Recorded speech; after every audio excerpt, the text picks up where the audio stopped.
এই বছর 1 আগস্ট থেকে এই পশ্চিমবঙ্গে সেন্সাস হবে, জানেন তো? তবে এই বছরের সেন্সাস অন্যান্য বছরগুলোর থেকে একটু আলাদা।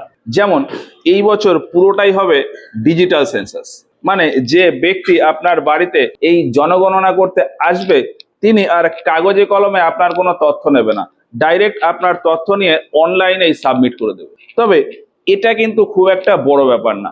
মেইন বিষয়টা হলো এবার এই জনগণনার তথ্য আপনি নিজেই অনলাইনে সাবমিট করতে পারবেন, যেটাকে বলা হচ্ছে সেলফ এনুমারেশন সেন্সাস। একটা ওয়েবসাইট রয়েছে ac.census.gov.in।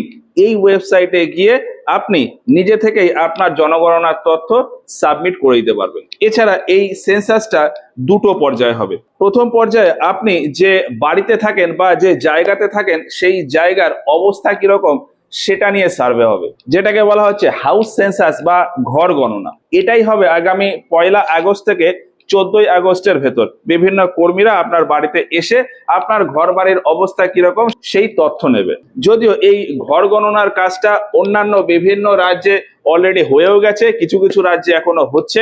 যেমন উড়িষ্যাতে অলরেডি এই ঘর গণনার কাজ হয়ে গেছে, তামিলনাড়ুতে বর্তমানে চলছে। পুরো ভারত জুড়ে এই হাউস সেন্সাসের কাজ শুরু হয় এপ্রিল মাস থেকে, আর এটা সেপ্টেম্বরের ভেতর পুরো ভারত জুড়ে কমপ্লিট হয়ে যাবে। সেই হিসাবে পশ্চিমবঙ্গে এই হাউস সেন্সাস হচ্ছে আগস্টের 1 তারিখ থেকে আগস্টের 14 তারিখের ভেতর।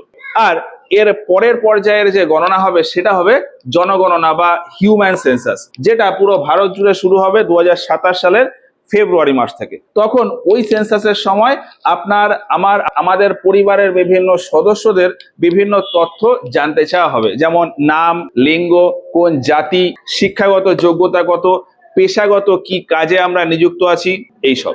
আর আরো একটা গুরুত্বপূর্ণ বিষয় হলো যে এই বছর কাস্ট সেন্সাসও হবে, অর্থাৎ জাতির ভিত্তিতে জনগণনাও হবে। তবে সেটা আলাদা করে কোনো গণনা হবে না।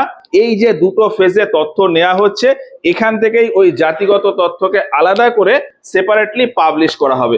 ইন্টারেস্টিং বিষয় হলো যে স্বাধীনতার পর থেকে এই প্রথমবার জাতির ভিত্তিতে জনগণনা হবে এবং সেই ডেটাটা পাবলিশও হবে। যদিও এর আগে লাস্ট জাতিভিত্তিক জনগণনা বা কাস্ট সেন্সাস হয়েছিল 1931 সালে, কিন্তু সেই ডেটা পাবলিশ হয়নি।